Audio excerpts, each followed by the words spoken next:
Hello मैत्रिणींनो, आपल्या सर्वांची आवडती मालिका लपंडाव या मालिकेच्या आजच्या गुरुवार 18 डिसेंबरच्या एपिसोडमध्ये एकानंतर एक जबरदस्त ट्विस्ट आलेत.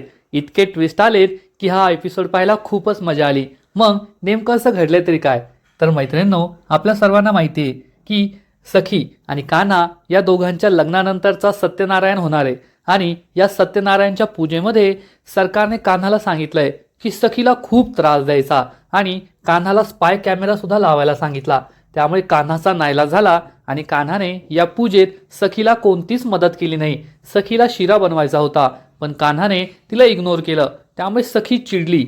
पण एका क्षणी सरकारने चक्क कान्हाला सांगितलं की सखीला चटका द्यायचा. पण कान्हाला हे सहन झालं नाही आणि कान्हाने सखीला नाही तर स्वतःलाच चटका दिला.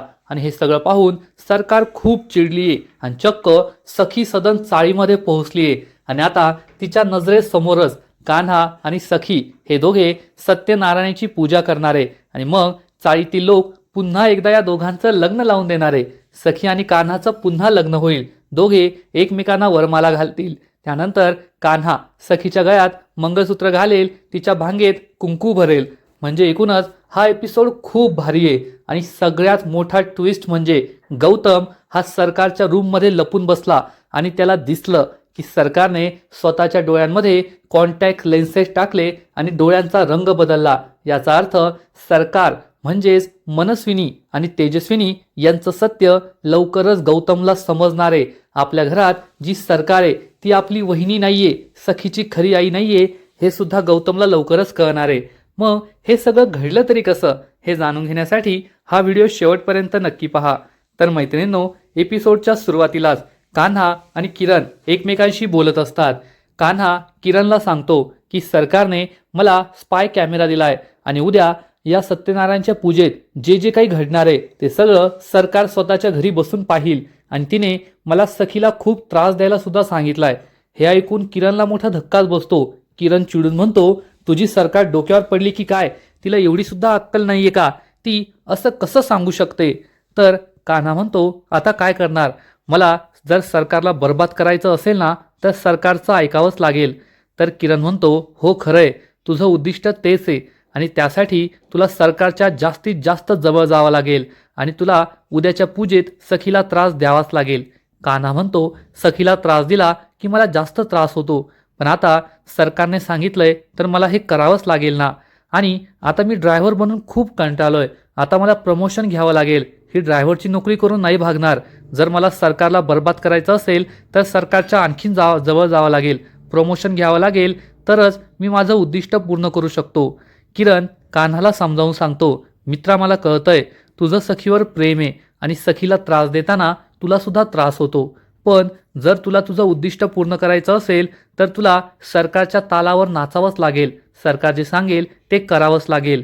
आणि जेव्हा तू सखीला त्रास देत असशील ना तेव्हा तू फक्त आठव की तू आजपर्यंत आयुष्यात काय काय भोगलंय, किती दुःख पाहिली आहेत. म्हणजे तुला हिंमत येईल, तुला तुझं उद्दिष्ट आठवेल आणि सखीला त्रास देताना तुला जास्त त्रास नाही होणार. कान्हा खूप दुःखी होतो आणि मला आता असंच करावं लागेल हा विचार करतो. दुसऱ्या दिवशी सकाळी सत्यनारायणच्या पूजेसाठी सखी एक सुंदर साडी नेसून तयार झालेली असते. ती खूप सुंदर दिसत असते. सखी हातात बांगड्या घालते, त्यानंतर नाकात नथ घालते आणि तिचं सौंदर्य आणखीनच खुलून येतं. सखी खरंच आजपर्यंत सगळ्यात जास्त सुंदर दिसत असते आणि त्याच वेळेस कान्हा तेथे येतो. कान्हा आंघोळ करून आलेला असतो आणि सखीला या साडीत पाहून तो पूर्ण फिदास होतो. सखीकडे एकटक पाहतच राहतो. तेव्हा कान्हा सखीला विचारतो, बेबी सरकार, मी तुम्हाला काही मदत करू का? सखी ही साडीच्या पदराला पिन लावत असते, त्यामुळे सखी मागे वळून पाहते आणि कान्हाला म्हणते, मला तुझ्या मदतीची काहीच गरज नाहीये. तर कान्हा म्हणतो, असं तुम्हाला वाटतंय, पण तुम्हाला माझ्या मदतीची गरज पडणार आहे, हे तुम्ही लिहून ठेवा. सखी ही साडीच्या पदराला पिन लावत असते. तिला वाटतं पिन लावलीये आणि ती तशीच पुढे येते आणि कान्हावर चिडून म्हणते, मला तुझ्या मदतीची गरज पडणार नाहीये, हा तुझा ओव्हर कॉन्फिडन्स आहे. आणि हे बोलत असतानाच सखीच्या साडीचा पदर हा खाली गळतो. सखी खूप घाबरते, लाजून आपले हात पदराजवळ नेते. कान्हा वर पाहतो आणि म्हणतो, म्हणालो होतो ना तुम्हाला माझ्या मदतीची गरज पडणार आहे. तर सखी त्याला म्हणते, ठीक आहे ठीक आहे. तर कान्हा खूप ओव्हर कॉन्फिडन्समध्ये म्हणतो, या कान्हाला सगळं काही माहीत असतं, पुढे काय घडणार आहे ते सुद्धा कळत असतं. सखी खूप लाजते, ऑकवर्ड होते. कान्हाला समजतं की सखीच्या या पदराला पिन लावून द्यायची आहे आणि तो सखीच्या मागून येतो. सखीने खांद्यावर हात ठेवलेला असतो आणि कान्हा तिच्या या पदराला पिन लावून देतो आणि त्याच्या हाताचा स्पर्श सखीच्या हाताला होतो आणि बॅकग्राऊंडमध्ये मखमली हे रोमॅन्टिक गाणं सुरू होतं. म्हणजे लपंडाव या मालिकेत खूप दिवसानंतर सखी आणि कान्हाचा रोमांस आपल्याला पाहायला मिळणार आहे. हा सीन खरंच खूप भारी आहे. सखी खूप सुंदर दिसत असते आणि कान्हा तिच्या साडीच्या पदराला ही पिन लावून देत असतो आणि मागे बॅकग्राऊंडमध्ये रोमॅन्टिक गाणं सुरू असतं. सखी लाजत असते, घाबरत असते. कान्हावरचा सगळा राग ती विसरून गेलेली असते. तर कान्हासुद्धा खूपच प्रेमाने तिच्या साडीच्या पदराला ही पिन लावत असतो. तिच्याकडे चोरून चोरून पाहत असतो. दोघेही एकमेकांचाच विचार करत असतात. कान्हाने तिचा किती मोठा विश्वासघात केलाय हे सखी सगळं विसरून गेलेली असते आणि कान्हा तिच्या साडीच्या पदराला ही पिन लावतो आणि तिच्या समोर येऊन उभा राहतो. तो सखीला खालपासून वरपर्यंत पाहतो. या साडीमध्ये सखी खरंच खूप सुंदर दिसत असते आणि कान्हा तिला म्हणतो, बेबी सरकार झालंय, तुम्ही खूप छान दिसताय. सखी मागे वळून पाहते तर आरशामध्ये तिला स्वतःचंच रूप दिसतं आणि कान्हा तिला खूप छान दिसते असा इशारा सुद्धा करतो. त्यामुळे सखी चांगलीच लाजते. कान्हा सुद्धा खुश होतो. सखी कान्हाकडे पाहून स्माईल करते. कान्हा तिला म्हणतो, तुमचा विश्वास बसत नाहीये का, तुम्ही खरंच खूप छान दिसताय. सखी आणखीनच लाजते, स्माईल करते आणि तेथून निघून जाते. त्यामुळे कान्हाला सुद्धा आनंद होतो. कान्हा आणि सखीमधला हा रोमॅन्टिक मोमेंट खरंच खूप भारी असतो. त्यानंतर कान्हा हा आपला कुर्ता काढतो तर या कुर्त्याखाली स्पाय कॅमेराचा बॉक्स असतो. कान्हा हा बॉक्स घेतो आणि त्यातून स्पाय कॅमेरा बाहेर काढतो. तेव्हा त्याला आठवतं की काल सरकारने मला हा स्पाय कॅमेरा माझ्या कुर्ताच्या बटनामध्ये लावायला सांगितला होता आणि सखीला या पूजेत जास्तीत जास्त त्रास द्यायचा असं सांगितलं होतं. हे आठवून कान्हा खूप दुःखी होतो. आज एवढ्या चांगल्या दिवशी, पूजेच्या दिवशी मला सखीला त्रास द्यावा लागेल, त्यांना दुखवावं लागेल म्हणून कान्हाला वाईट वाटतं. पण त्याचाही नाईलाज असतो, तो काहीच करू शकत नाही. तर इकडे चाळीमध्ये सखी सदन चाळीत संपूर्ण सत्यनारायणच्या पूजेची तयारी झालेली असते. गुरुजी आलेले असतात, त्यांनी पूजा मांडलेली असते. किरण, जान्हवी, दाभडे मावशी, चाळीतील इतर बायका सगळी तयारी करत असतात. तेवढ्यात सखी तेथे तयार होऊन येते आणि सखीला या साडीत पाहून सगळेजण खूप खुश होतात आणि सगळेच सखीचं खूप कौतुक करतात की सखी आज खूप छान दिसते, अगदी एखाद्या हिरोईनसारखी. तर जान्हवी म्हणते, ती हिरोईनसारखी दिसते ना, मग आमचा कान्हासुद्धा हिरोसारखा नक्कीच तयार होत असेल. आणि इकडे कान्हा हा स्वतःचा कुर्ता घालून तयार होत असतो आणि कुर्त्याच्या बटनमध्ये हा स्पाय कॅमेरा लावतो आणि त्याच वेळेस सरकार त्याला कॉल करते. कान्हाने स्पाय कॅमेरा लावताच सरकारला लगेच आरशामध्ये कान्हा दिसतो आणि सरकार त्याला म्हणते, कान्हा, या पिवळ्या रंगाच्या कुर्त्यामध्ये तू खूप हँडसम दिसतोय आणि मी तुला जे काही सांगितलंय ते लक्षात आहे ना. तर कान्हा म्हणतो, हो सरकार, सगळं माझ्या लक्षात आहे. सरकार त्याला सांगते, जे सांगितलं ते ऐकायचं आणि तसंच करायचं. आजच्या पूजेमध्ये सखीला जास्तीत जास्त त्रास द्यायचा आणि मी तुझी ऑडियन्स आहे, आपल्या ऑडियन्सला नाराज नको करू बरं का. तर कान्हा म्हणतो, हो सरकार, आणि तो फोन कट करतो. कान्हाला खूप वाईट वाटतं. आता सखीला त्रास दिल्याशिवाय आपल्याकडे कोणताच पर्याय नाहीये, सखीला त्रास द्यावाच लागेल हा विचार करून तो खूप दुःखी होतो. थोड्या वेळानंतर कान्हा आणि सखी हे दोघेही पूजेच्या ठिकाणी येतात. तेव्हा दाभाडे मावशी त्यांना सांगते, आता तुम्हाला पूजेसाठी शिरा बनवायचा आहे आणि दोघांनी एकत्र येऊन हा शिरा बनवायचा आहे. सखी आणि कान्हा या शेगडीजवळ येतात. सखी सगळ्यात आधी शेगडी पेटवते. त्यानंतर कान्हा या शेगडीवर मोठं पातेलं ठेवतो आणि कान्हा आणि सखी एकमेकांच्या समोर बसलेले असतात. त्यामुळे कान्हाच्या स्पाय कॅमेरामधून सरकारला सखी स्पष्ट दिसत असते. सखी खूप सुंदर दिसते हे सरकारला समजतं, पण तिच्या चेहऱ्यावरचा आनंद सरकारला काही पाहला जात नाही. सखी आणि कान्हा एकमेकांना मदत करत असतात. सगळ्यात आधी कान्हा या मोठ्या पातेल्यामध्ये तेल टाकतो. तेल गरम होत असतं. दाभडे मावशी सखीला म्हणते, आता तो रव्याचा डबा घे आणि रवा या तेलात भाजून घे. सखी हा रव्याचा डबा घेते. तर सरकार हे सगळं पाहत असते. सखीकडून हा डबा उघडतच नाही. त्यामुळे सखी ही कान्हाला म्हणते, कान्हा, मला एवढा डबा उघडून देतोस का. कान्हा हा डबा घेऊ लागतो. तर सरकार त्याला सांगते. सरकार आणि कान्हा हे हेडफोनवर ब्लूटूथवर कनेक्टेड असतात. सरकार कान्हाला म्हणते सखीला बिलकुल मदत करायची नाही, तिला तो डबा उघडून देऊ नको. सखी कान्हाला म्हणते कान्हा हा डबा उघडून दे ना.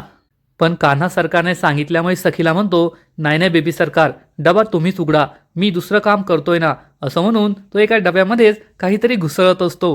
हे ऐकून सखीला खूप राग येतो. सखी त्याच्यावर चिडून म्हणते कान्हा, एवढा डबा पण तू उघडून देऊ शकत नाही का. कान्हा तिला म्हणतो मी हे काम करतोय ना बेबी सरकार, तुम्ही डबा उघडा ना. त्यामुळे सखी खूप दुःखी होते. तर जान्हवी आणि दाभाडे मावशीला सुद्धा आश्चर्य वाटतं की कान्हा सखीला एवढीशी मदत का करत नाहीये. सरकार हे सगळं पाहते आणि खूप खुश होते. कान्हाची सखीला नजरेला नजर द्यायची हिंमतच नसते. सखी हा डबा उघडण्याचा प्रयत्न करत असते, पण डब्याचं झाकण जाम असतं, त्या सखीच्या हाताला लागलेलं असतं. त्यामुळे सखीकडून हे झाकणच उघडत नाही. ती खूप प्रयत्न करते. कान्हा हे पाहतो आणि खूप दुःखी होतो. त्याला वाईट वाटतं की मी सखीला मदत करत नाहीये, पण त्याचाही नाईलाज झालेला असतो. सखीला डबाच उघडता येत नाही.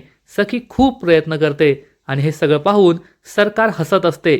सखीला त्रास होतोय म्हणून सरकारला खूप आनंद होत असतो.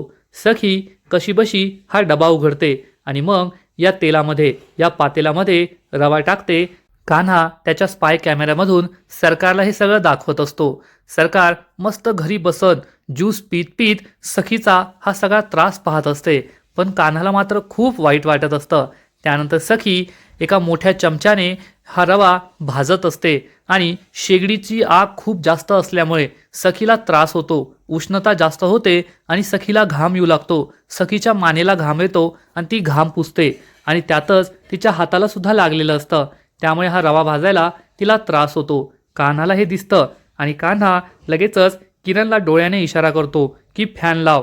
किरण त्याला डोळे दाखवतो, पण कान्हा म्हणतो गुपचूप फॅन लाव आणि किरण फॅन लावतो. कान्हा त्याला इशारा करतो सखीच्या दिशेने फॅन वळव.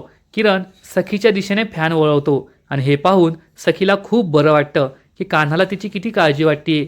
दाभाडे मावशी आणि चाळीतल्या लोकांना सुद्धा आनंद होतो की कान्हा बायकोची कशी काळजी घेतोय.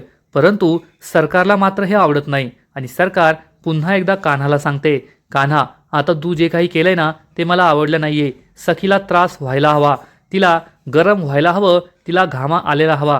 त्यामुळे तो फॅन आत्ताच्या आत्ता बंद करायला सांग. कान्हाचा नाईलाज होतो आणि तो किरणला म्हणतो किरण फॅन बंद कर. हे ऐकून सखीला मोठा धक्काच बसतो. सखी कान्हाला जाब विचारते फॅन का बंद करायला सांगतोय, मला किती गरम होतोय आणि आता तूच फॅन चालू करायला सांगितला ना. हे ऐकून सरकार खूप खुश होते, हसू लागते. तर कान्हा सखीला म्हणतो बेबी सरकार, माझ्या लक्षातच नाही आलं, जर फॅन चालू ठेवला ना तर शेगडी विझेल, मग आपला रवा कसा तयार होणार, शिरा कसा तयार होणार. त्यामुळे फॅन बंद करायला सांगतोय. किरण फॅन बंद करतो. त्यामुळे सखी खूप दुःखी होते.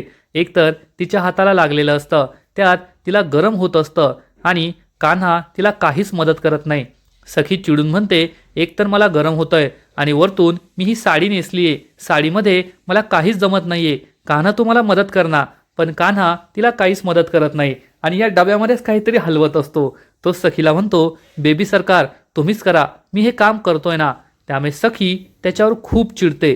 सखी कान्हाला म्हणते तेवढं दुधाचं पातेलं दे. पण कान्हा तिला दुधाचं पातेलं पण देत नाही आणि म्हणतो बेबी सरकार तुम्हीच घ्या. त्यामुळे सखी चिडून जान्हवीला सांगते जानू तूच मला ते दुधाचं पातेलं दे. जान्हवी सखीला दुधाचं पातेलं देते. सखी या मोठ्या भांड्यामध्ये दूध ओतते आणि हा शिरा पुन्हा एकदा, हा रवा पुन्हा एकदा ढवळू लागते, भाजू लागते. शिरा जवळपास तयार झालेला असतो, पण कान्हाने सखीला काहीच मदत केलेली नसते. सरकारच्या सांगण्यामुळे तो तसाच घम्मसारखा बसलेला असतो. आणि मग शिरा भाजून झाल्यावर, रवा भाजून झाल्यावर सखी सुका मेवा, बेदाणे, काजू, बदाम हे सगळं या शिऱ्यावर टाकते आणि पुन्हा एकदा शिरा मिक्स करते. त्यामुळे चाळीतील बायकांना खूप आनंद होतो. चाळीतील बायका म्हणतात आजपर्यंत आपण कान्हाच्या हातचा शिरा खाल्लाय, पण आज आपल्याला सखीच्या हातचा शिरा खावा लागणार आहे. शिरा खरंच खूप टेस्टी होईल असं वाटतंय. सानप काका सुद्धा सखीच्या हातचा शिरा खाण्यासाठी खूप इंटरेस्टेड असतात, एक्सायटेड असतात. चाळीतील सगळी माणसं सखीचं कौतुक करत असतात. त्यामुळे सखीलाही आनंद होतो आणि कान्हा सुद्धा खुश होतो. पण सखीचं हे कौतुक ऐकून सरकारचा मात्र खूप जळफळाट होतो. सरकार म्हणते कान्हा सखीचं कौतुक मला आवडत नाहीये, आता असं काहीतरी कर ज्यामुळे सखीला त्रास होईल. तेवढ्यात सखी कान्हाकडे उचटणी मागते आणि सरकारला ही आयडिया सापडते. सरकार कान्हाला म्हणते, सखीने उचटणी मागितली ना, मग त्या उचटणीचं एक टोक चांगलं गरम कर आणि सखीच्या हातात तेच टोक द्यायचं. मला सखीची किंकाळी ऐकू आली पाहिजे, सखीला मोठा चटका बसायला पाहिजे. कान्हाच्या पायाखालची जमीनच सरकते. कान्हा सरकारला म्हणतो, सरकार हे थोडं अति होतंय. तर सरकार चिडून म्हणते, तू नको मला अक्कल शिकू, जे सांगितलं ना तेवढंच करायचं. कान्हाचा नाईलाज होतो आणि तो ही उचटणी गरम करतो. सखी कान्हाला म्हणते, अरे कान्हा आता उचटणी दे ना, की उचटणी घ्यायला सुद्धा मीच येऊ. तेव्हा कान्हाचा नाईलाज होतो आणि कान्हा सखीला ही उचटणी देऊ लागतो, परंतु त्याला ते सहनच होत नाही. सरकार त्याला सांगत असते, कान्हा दे तिच्या हातामध्ये उचटणीचं ते टोक, मला तिची किंकाळी ऐकायची आहे, तिला किती त्रास होतोय ते मला पाहायचंय, तिचा रडवेला चेहरा मला पाहायचा आहे. परंतु कान्हाला हे आवडत नाही, कान्हाला ते सहन होत नाही. सखीला चटका द्यायचा या गोष्टीचा त्याला खूप राग येतो. सखी कान्हाजवळ ही उचटणी घ्यायला येते तर कान्हा त्याच्या कुर्त्यामध्ये असलेला हा स्पाय कॅमेरा फेकून देतो. त्यामुळे सरकारकडे जे दिसत असतं ते लगेचच बंद होतं आणि कान्हा सखीच्या हातामध्ये हे गरम असलेलं टोक देत नाही, तर चक्क स्वतःच्या हातामध्येच ते टोक घेतो. त्यामुळे कान्हाला खूप मोठा चटका बसतो आणि तो जोरात ओरडतो. कान्हाला चटका बसलाय हे सगळ्यांना समजतं. सखी, दाभाडे मावशी खूप घाबरतात. सगळे कान्हाजवळ धावत पळत येतात. तर सरकारला समजतच नाही की नेमकं काय झालंय. अचानक व्हिडिओ का बंद झाला, तिला मोबाईलवर काहीच का दिसत नाहीये. तर इकडे कान्हाला खूप भाजलेलं असतं, तो आई आई करत असतो. त्यामुळे सखीला त्याची खूप काळजी वाटते की कान्हाला किती मोठा चटका बसलाय. कान्हाने सखीसाठी स्वतःला त्रास करून घेतलेला असतो, पण सखीला त्रास दिलेला नसतो. मैत्रिणींनो, खरंच हा सीन खूप भारी होता. आधी तर कान्हाने सरकारच्या सांगण्यावरून सखीला त्रास दिला, परंतु जेव्हा सरकारने अति केलं, कान्हाला चक्क सखीला चटका द्यायला सांगितला, तेव्हा मात्र कान्हाला हे सहन झालं नाही. कान्हाने हा स्पाय कॅमेरा सुद्धा फेकून दिला आणि सखीला चटका न देता हा चटका स्वतः सहन केला. स्वतः आतापर्यंत त्याने जे काही केलंय त्याची शिक्षा त्याने स्वतःलाच करून घेतली. त्यामुळे हा सीन पाहायला खूपच भारी वाटलं, एवढं मात्र नक्की. तर इकडे गौतम सरकार घरी नाहीये हे पाहून सरकारच्या रूममध्ये जाऊन शोधाशोध करायचं ठरवतो. तो सरकारच्या रूममध्ये जाऊ लागतं. तेवढ्यात उर्मिला तेथे येते आणि विचारते, गौतम कुठे चाललायस तू? तर गौतम तिच्यावर चिडून म्हणतो, ए उर्मिला, हे माझं घर आहे, कुठे जायचं कुठे नाही जायचं हे मी ठरवणार. तू सरकार बनण्याचा प्रयत्न करू नको, निघ इथून. उर्मिलाला खूप राग येतो आणि ती चिडून तेथून निघून जाते आणि गौतम हा लगेचच सरकारच्या रूममध्ये जातो. इकडे सखी कान्हाच्या हाताला जेथे भाजलेलं असतं तेथे मलम लावत असते. सखी किरणला सांगते, किरण पंखा चालू कर. पण किरण पंखा चालू करण्याआधीच चक्क सरकार पंखा चालू करते आणि सरकारला पाहून सगळ्यांना मोठा धक्काच बसतो. कान्हा सखी यांचा विश्वासच बसत नाही की सरकार ही चक्क सखी सदन चाळीमध्ये आली आहे आणि तिला पाहून सगळेच खूप घाबरतात. मैत्रिणींनो, आजचा एपिसोड खूप मस्त होता. मग सुरुवातीला कान्हाने सखीला साडी नेसून देणं असं, तिच्या पदराला पिन लावणं असो, किंवा मग त्यानंतर जेव्हा कान्हा आणि सखी शिरा बनवत होते तेव्हा जे काही घडलं ते सगळं पाहायला खूप मजा आली. आजचा एपिसोड तर भारी होता, परंतु या मालिकेचा पुढचा एपिसोड, लपंडाव मालिकेचा पुढचा एपिसोड आणखीन भारी असणारे. एकानंतर एक जबरदस्त ट्विस्ट येणारे, मोठे मोठे खुलासे होणारे. मग नेमकं घडणार तरी काय? तर पुढील एपिसोडमध्ये आपण पाहू की गौतम सरकारच्या रूममध्ये जाईल आणि सरकारच्या कपाटात शोधाशोध करत असेल, तेव्हा त्याला तेजस्विनीचा जुना फोटो दिसणार आणि या फोटोवर सरकारने क्रॉस केलेला असेल. त्यामुळे गौतमला मोठा धक्काच बसेल आणि वहिनीच्या फोटोवर का क्रॉस केलंय हा प्रश्न त्याला पडणार. तर इकडे सरकार ही कान्हाला चाळीमध्ये सांगेल की आतापर्यंत जे घडलं ते घडलं, पण यानंतर सखीला खूप त्रास झाला पाहिजे. सखीकडे 1 रुपयाही नको, एका रुपयासाठी ती तरसायला हवी आणि पाय घासत घासत माझ्यासमोर नाक घासत माझ्या घरी परत यायला हवी. हे ऐकून कान्हाला मोठा धक्काच बसेल. तर सत्यनारायणच्या पूजेमध्ये चाळीतील माणसं पुन्हा एकदा कान्हा आणि सखी या दोघांचं लग्न लावून देतील. कान्हा सखीच्या गळ्यामध्ये मंगळसूत्र घालेल, तिच्या भांगेत कुंकू भरेल. सखी तर दुःखी असेल, पण कान्हा मात्र खुश होईल. आणि मग या दोघांच्या लग्नानंतर जेव्हा सरकार ही घरी पोहोचेल तेव्हा गौतम तिच्या रूममध्ये असणार आणि गौतमला चक्क सरकारच्या ड्रॉवरमध्ये कॉन्टॅक्ट लेन्सेस सापडतील तेव्हा त्याला समजणार की सरकार या कॉन्टॅक्ट लेन्सेसचा वापर करते आणि स्वतःच्या डोळ्याचा रंग बदलते. आणि हे शोधण्यासाठी गौतम चक्क सरकारच्या रूममध्ये लपून बसेल आणि सरकार जेव्हा रूममध्ये येईल आणि या कॉन्टॅक्ट लेन्सेस लावून स्वतःच्या डोळ्याचा रंग बदलेल तेव्हा गौतमला मोठा धक्काच बसणार. कारण त्याला माहीत असेल की जी तेजस्विनी होती, सखीची खरी आई होती, तिच्या डोळ्याचा रंग हा ओरिजिनल होता. पण ही सरकार डोळ्याचा रंग बदलतीये, याचा अर्थ ही तेजस्विनी नाहीये, आपली वहिनी नाहीये, सखीची आई नाहीये. हा खुलासा गौतम समोर होणार आहे. म्हणजे सरकारचे दिवस आता भरलेत, सरकार काही जास्त दिवस टिकत नाही असंच दिसतंय. तर मैत्रिणींनो, तुम्हाला सुद्धा आजचा एपिसोड आवडला ना? लपंडाव ही मालिका आवडते ना? नक्कीच कमेंट करून सांगा. आणि लपंडाव मालिकेचे असेच नवीन नवीन अपडेट्स सर्वात आधी जाणून घेण्यासाठी व्हिडिओला लाईक करा, शेअर करा, चॅनलला सबस्क्राईब करून बेल आयकॉनवर क्लिक करा. म्हणजे या मालिकेचे नवीन नवीन अपडेट्स एपिसोड तुम्हाला सर्वात आधी पाहायला मिळतील. खूप खूप खूप धन्यवाद.